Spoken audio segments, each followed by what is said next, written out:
All right, you guys, welcome back to the channel. So if you've been following, you know that the first part of this whole series that I'm working on now with the exhaust is lifting the camshell. Now we are working on the Airbox. That is the second part of this series, the Airbox.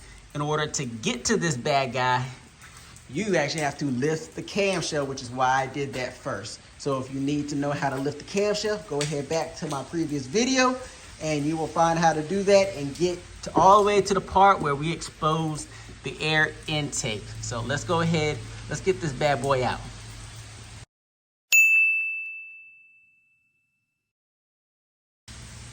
So getting into this Airbox, it doesn't look too complicated. It looks like you have two clamps. So you have like this little flex hose right here. You have a clamp back here. You got a clamp here. It's held together with probably like a 10 millimeter little screw. So we're gonna go ahead and pull those out. And then moving around to the other side, what I noticed, ooh, step over.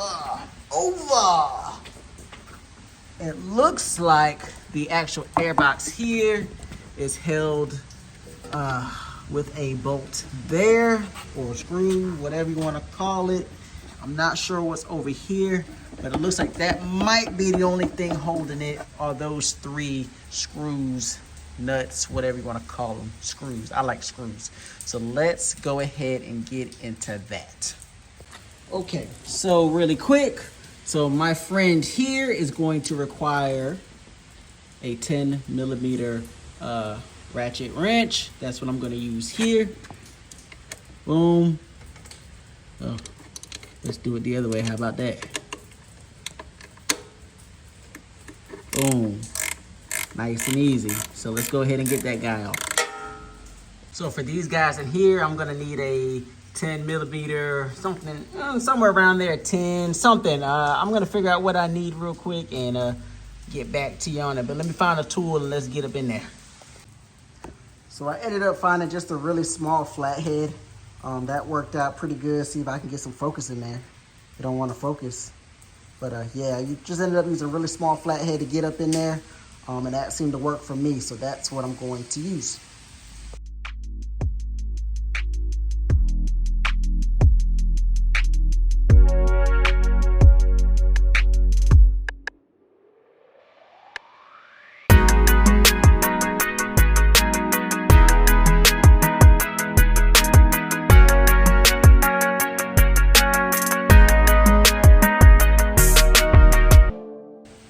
All right, you guys, so just to kind of back up here, so as you see, I do have the stock Airbox out. There were two bolts that I needed to take out from this unit itself, and then there were these two screws here. These were very small, so I used a really small flathead to get those out and was able to do that successfully. Here, so remember seeing that one bolt on the front side, but there was actually another bolt sitting on the inside. It was another 10 millimeter. So I used a little ratchet wrench to get that out. And so now that is out. And as you can see, I mean, pretty simple, pretty simple. So just waiting on the parts now to actually get the aftermarket air intake in. But again, we're all in preparation for the new parts coming in. All right, so I appreciate you guys watching. This was part 2 of my series of preparing for my performance mods. So again, we lifted the camshell. Now we took out the air box. Now the next part, which is number 3, episode 3, we'll be taking this header out. So now that we got everything out the way, it shouldn't be no problems getting this header out. Most likely we'll have to drop the exhaust. So stay tuned for part 3 of the whole series. I appreciate you guys. Thanks for watching. Make sure you tap in, and I'm gonna see you guys on part 3.